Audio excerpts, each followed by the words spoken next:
हाँ जी बेटा, जो काम करते आए हैं वही करना है। सिंपल।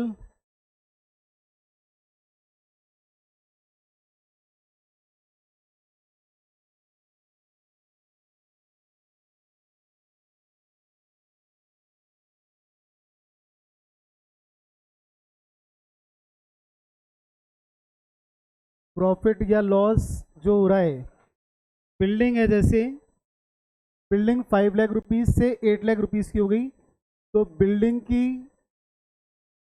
वैल्यू लिख दीजिए 8 लाख रुपीज़। 5 लाख की बिल्डिंग 8 लाख की हो गई,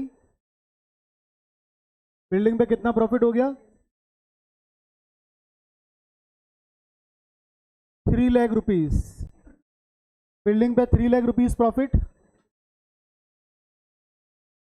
स्टॉक 2 लाख का था, स्टॉक 3 लाख का हो गया, स्टॉक पे 1 लाख रुपीज़ का प्रॉफिट।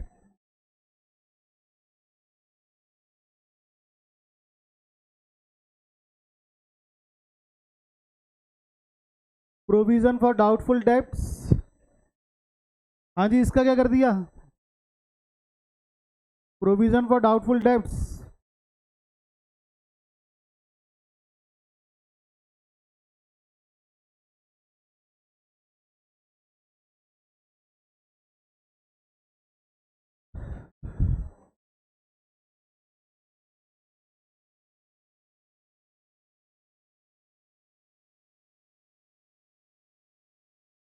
सदाक्षी, प्रोविजन फॉर डाउटफुल डेब्ट,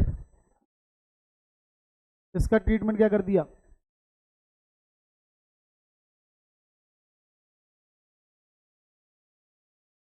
हाँ, 3 लाख डेटर्स हैं।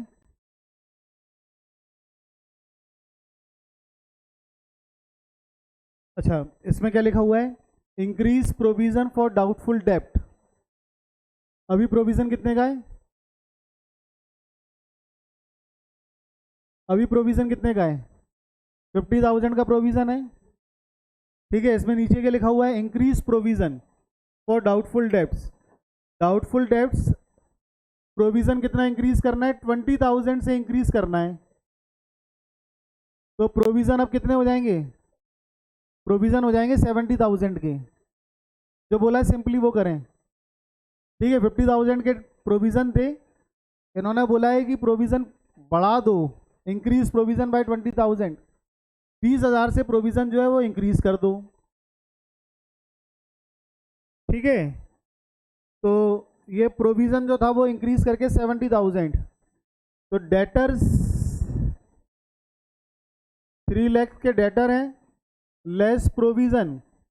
प्रोविजन अब कितने का कर दोगे? 70,000 का।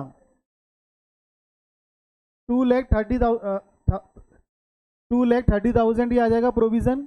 अच्छा, फायदा हुआ कि नुकसान हुआ? इससे लॉस हो गया। प्रोविजन बढ़ाया जा रहा है 20,000, इसका मतलब क्या है? इसका मतलब ये है कि हमें पहले ये लग रहा था कि 50,000, पहले क्या लग रहा था हमें कि ये जो 50,000 हैं, पहले हमें लग रहा था कि 50,000 नहीं मिलेंगे। 3 लाख में से 50,000 पहले लग रहा था नहीं मिलेंगे।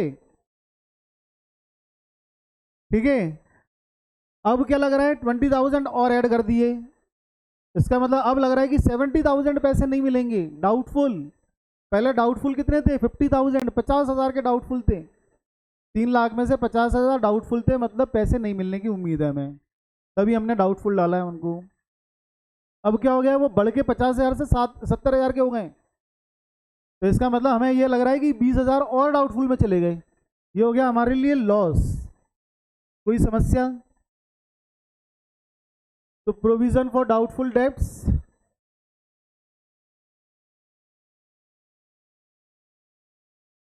Provision for doubtful debts 20,000। Machinery 4 lakh rupees की मशीनरी है, 20% से डेप्रीशिएट कर दीजिए, 3,20,000। 3,20,000।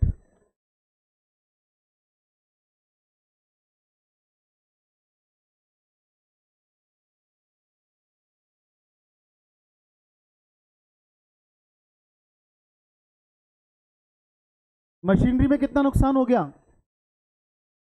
80,000 का मशीन में लॉस हो गया।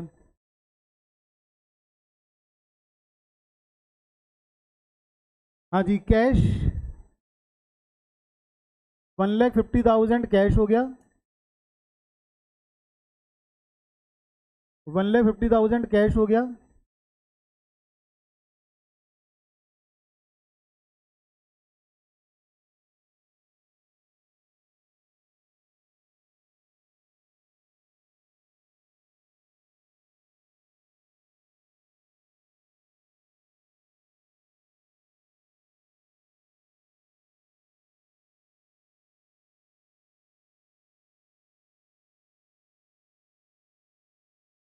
हाँ जी, क्रेडिटर्स में कोई बदलाव नहीं है। क्रेडिटर्स 2 लाख रुपए के क्रेडिटर्स। कार्तिक, क्रेडिटर्स 2 लाख के हैं, क्रेडिटर्स में कोई बदलाव नहीं। कोई समस्या? कोई समस्या? हाँ जी,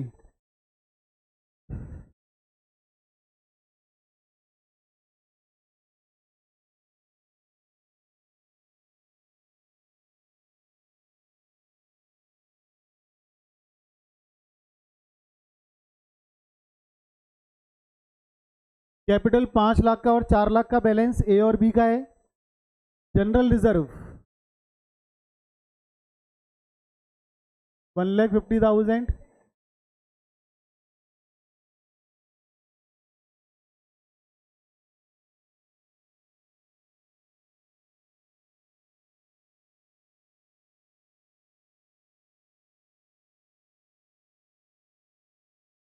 रिवॉल्यूशन में प्रॉफिट कितना हो रहा है? 3 लाख रुपीज रिवॉल्यूशन में प्रॉफिट है। रिवॉल्यूशन का प्रॉफिट 3 लाख रुपीज प्रॉफिट। ए के हिस्से में 1,50,000 आएगा, बी के हिस्से में 1,50,000। ए और बी का शेयर डिस्ट्रीब्यूट कर दो।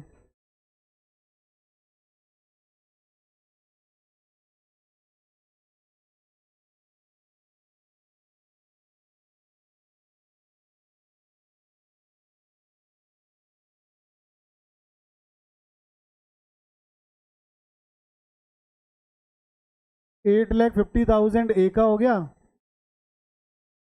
7,50,000 बी का।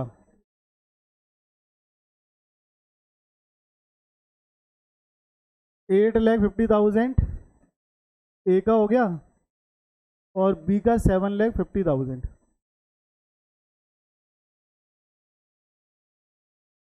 हाँ जी, कोई समस्या? पहली हो गई, कितना आ रहा है टोटल?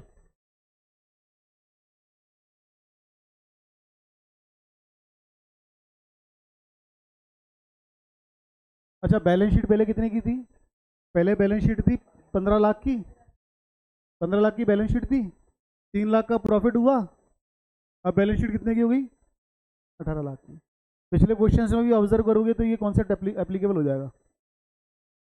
पिछले क्वेश्चन में भी वो देखोगे ना, ऑब्जर्व करोगे, क्योंकि बैलेंस शीट बढ़ती किससे? प्रॉफिट से तो बढ़ेगी, है ना। बैलेंस शीट बढ़ेगी किससे? प्रॉफिट से। पहले 15 लाख की बैलेंस शीट थी, प्रॉफिट हो रहा है 3 लाख रुपए, अब बैलेंस शीट 18 लाख की हो जाएगी, क्योंकि ये 3 लाख जाके यहाँ पे इंक्लूड हो रहा है ना। बाकी तो सब इधर का इधर हो रहा है। आप देखो, जनरल रिजर्व है, जनरल रिजर्व पहले अलग से लिखा हुआ है। रिजर्व क्यों होता है? बांटने के लिए होता है, ए और बी का ही तो है।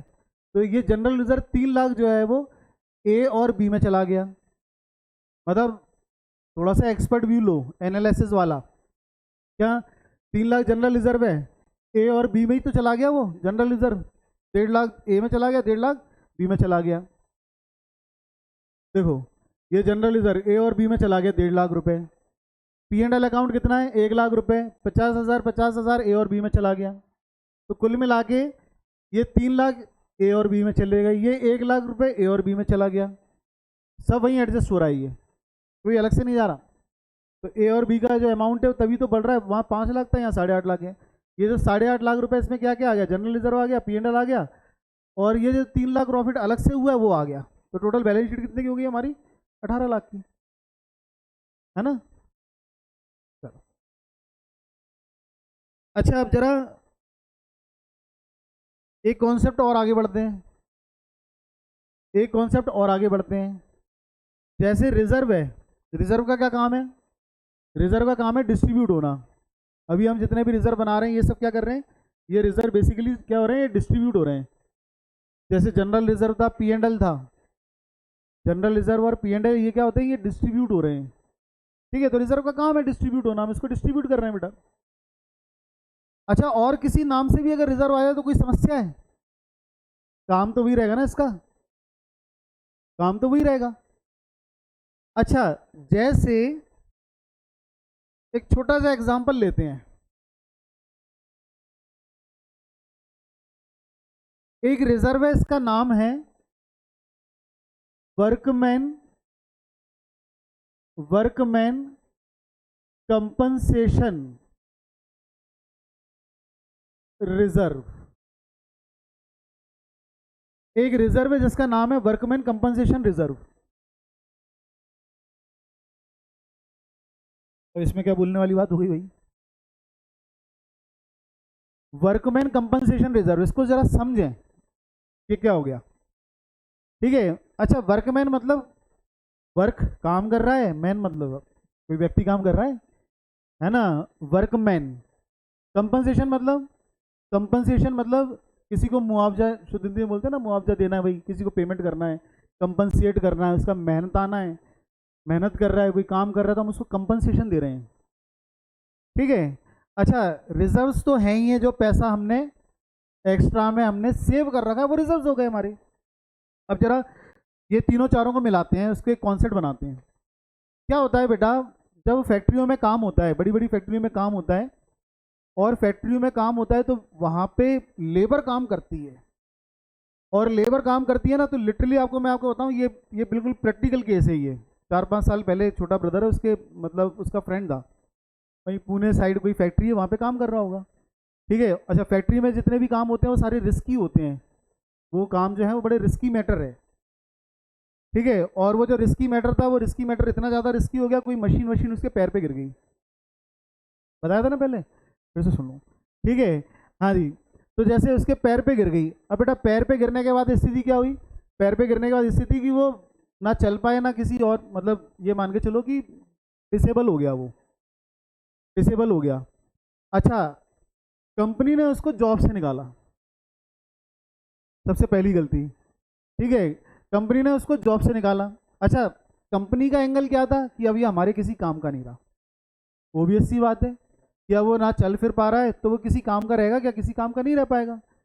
लेकिन बात तो ये समझो कि वो डिसेबल हुआ है। कैसे डिसेबल हुआ है? वो कंपनी का काम करते हुए तो डिसेबल हुआ है ना। तो क्या हुआ कि मतलब फिर वही उसको काम से निकाल दिया, उसने केस कर दिया। जब कोर्ट में गया तो कोर्ट ने बोला एक तो इसका इलाज कराओ, पहले जो इलाज का खर्चा वो पूरा देना पड़ेगा। ओबीसी बात है, आप ही का काम करते करते तो वो हुआ है, ठीक है, डिसेबल हुआ है।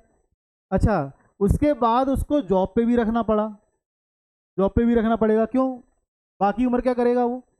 आपका काम करते करते डिसेबल हुआ है तो वो फिर बाकी उम्र क्या करेगा? ठीक है, दूसरी चीज ये। तीसरा, कम से कम 4-5 लाख रुपए दो। किस बात के लिए 4-5 लाख रुपए? इस बात के लिए कि वो जो कंपनसेशन, वो जो है ना, कि वो जो करते हुए, और क्योंकि डिस्टर्ब हो गया व्यक्ति और तमाम दुनिया भर के इश्यूज हो गए उसको, है ना, तो इस बात का कंपनसेशन। अब बात समझना, ये हमने सोच लिया किसके पॉइंट ऑफ व्यू से? ये हमने सोच लिया एक एम्प्लॉय के पॉइंट ऑफ व्यू से, आपने सोचा एम्प्लॉय के पॉइंट ऑफ व्यू से। अब मैं बोल रहा हूँ कि जरा सोचिए किसके पॉइंट ऑफ व्यू से? कंपनी के पॉइंट ऑफ व्यू से, है ना।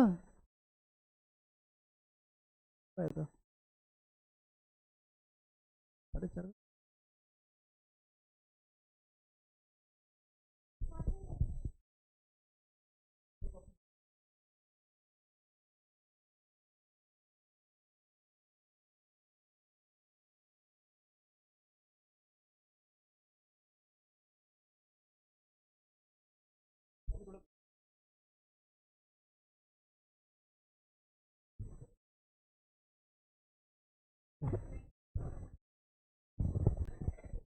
हाँ जी बेटा, क्या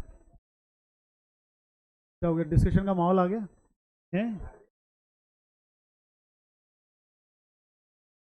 हाँ जी, अब जरा समझें कि ये तो हो गया किसके पॉइंट ऑफ व्यू से, ये हमने उस व्यक्ति के पॉइंट ऑफ व्यू से सोच लिया, एम्प्लॉय के पॉइंट ऑफ व्यू से, कि अब स्वाभाविक सी बात है, कुछ करने लायक नहीं तो बचा वो नहीं, जो भी जैसा भी है। अब जरा कंपनी के पॉइंट ऑफ व्यू से सोचिए बेटा, अगर कंपनी कोई बड़ी कंपनी होगी तो ठीक है, कोई छोटी मोटी कंपनी होती है ना, छोटी मोटी फैक्ट्री होगी, ऐसे हालातों में वो बंद हो जाती है। 4-5 लाख रुपए देने पड़ रहे हैं, इलाज कराना पड़ रहा है, ठीक है, और वो काम कर नहीं पाएगा तो सैलरी देनी पड़ रही है। बात समझ रहे हो? मतलब एक बड़ी कंपनी के लिए तो क्या हो गया, बड़ी कंपनी तो ये है कि चलो कैसे भी ये एडजस्ट कर लेगी, लेकिन जो छोटी कंपनी होती है ना बेटा, वो एडजस्ट नहीं कर पाती।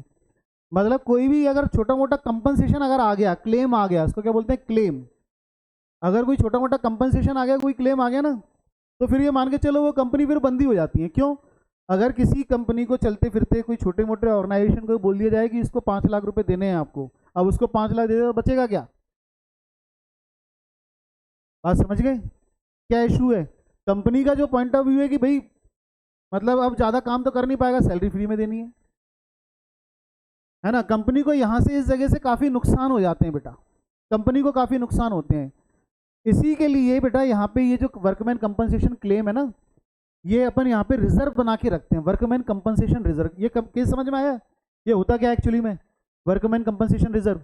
रिजर्व मतलब ये पैसा हमने साइड से इकट्ठा करके रख लिया, और इस बात के लिए पैसे इकट्ठे करके रख लिए कि भाई एक कभी अगर कोई इस प्रकार की घटना हो जाए तो ये कंपनी बंद ना हो, कोई कंपनी बंद ना हो।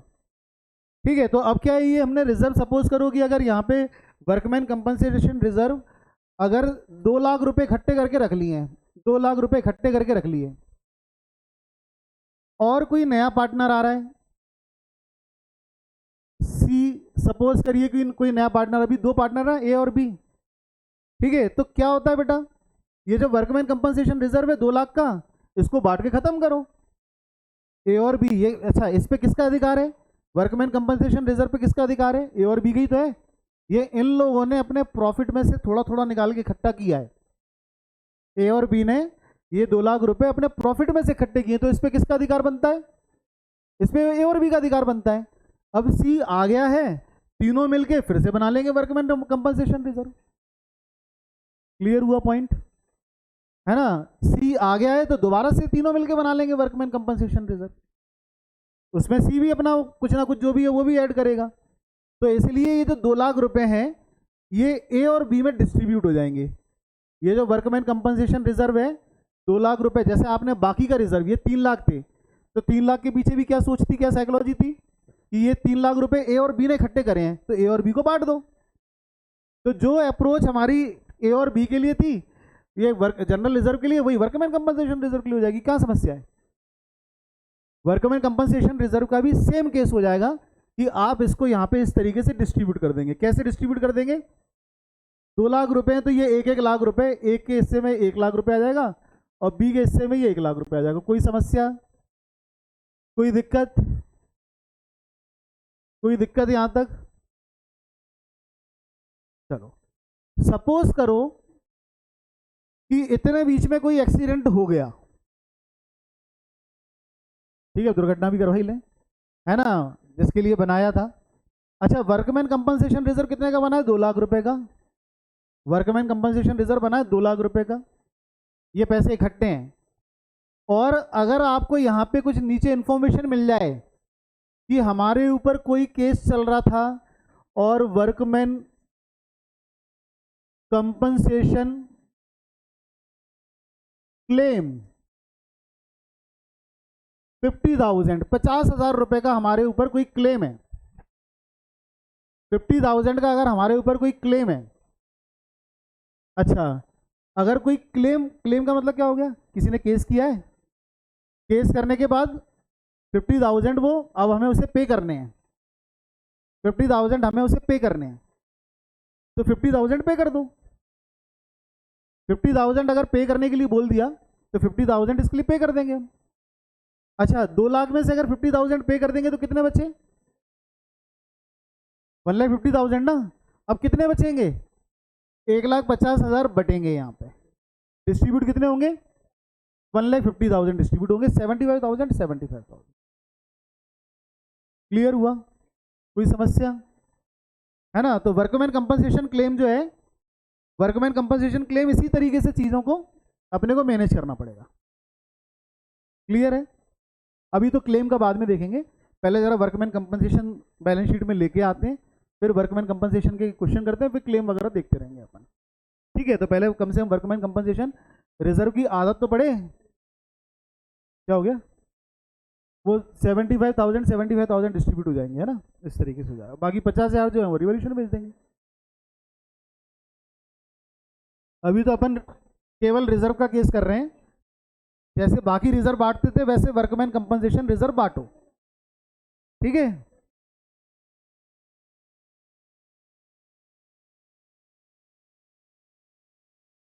नुकसान हो गया ना। अच्छा, नुकसान हो गया है ना, क्लेम वगैरह जो है नुकसान हो गया। ठीक है, तो वो कर देंगे, अभी आ रहे हैं उस पर आ रहे हैं।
बैठ लो तुम, बैठ।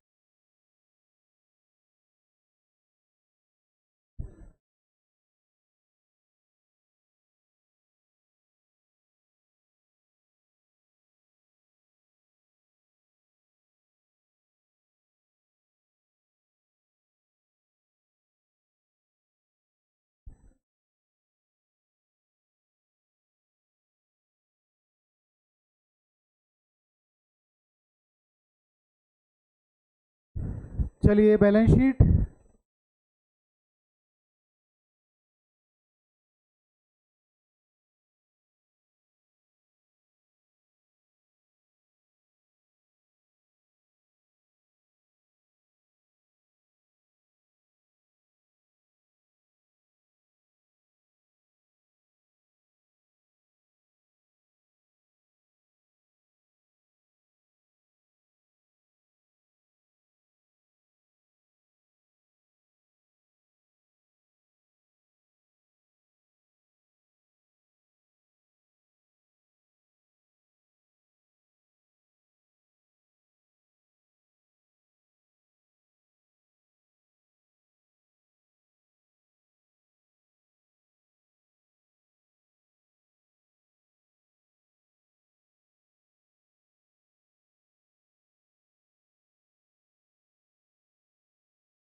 depreciate furniture by 10%,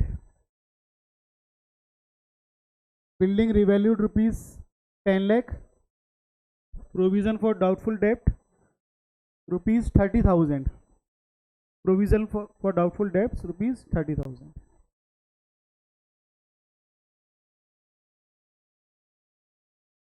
करिए क्वेश्चन।